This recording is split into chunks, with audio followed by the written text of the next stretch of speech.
you do not need to respond to everything. You can choose what you engage in. Even if you want to respond, you do not need to meet with people. So people will be like, "Oh, when do you have time to meet with? How about the next few days?" And if I want to respond at all, I'll often respond and say, "Oh, could you send me over some information or website?" And then if they do, then I can look at that. It takes me a couple seconds versus Mhm. 15 minutes of my time or more. First of all, you do not need to respond to everything. You do not need to engage. If you do engage, you decide how you want to engage. You don't need to engage as a meeting. I think that's really important in terms of being radically clear.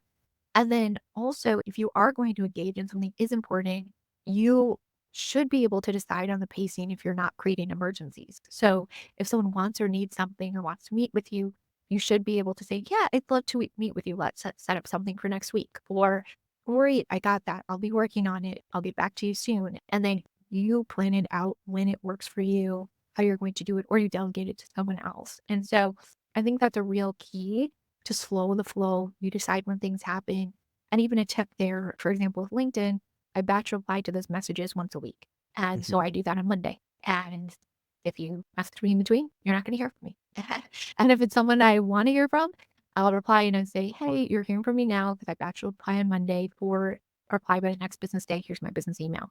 And so we really need to question like how much do we need to respond or engage with things? We can set the rules about what that looks like. Yeah, I think one of my biggest hurdle is in describing some of those things. I see the value in all of them. Sometimes I feel guilty that maybe people are their job is gonna get held behind, especially if it's like an internal team member that needs something from you. And if you put aside that reply or don't pick up that team's call internally because they're asking for something from you, and then their task is now put aside, and then now it's gonna have that compounding effect in some sense. So I feel guilty not picking up the actual Teams call internally or a chat that came in or sometimes even an email. So I think it's definitely requires some mental building up a completely different framework in your mind. And also avoiding emergencies. So if Mhm. something's not an emergency, you don't have to feel guilty. They can continue working on what they can already do without being able to just put a to come where that piece is missing and they can just keep working on everything else. Or they can set it aside and work on it once you can get back to them.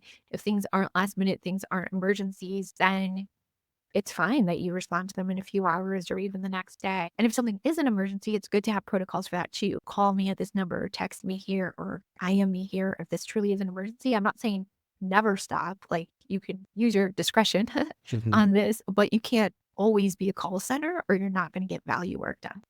Yeah, I've heard someone say your poor planning does not make it an urgent matter for me or something like that. I've heard Mhm. somebody say that. Your Um, planning isn't my emergency.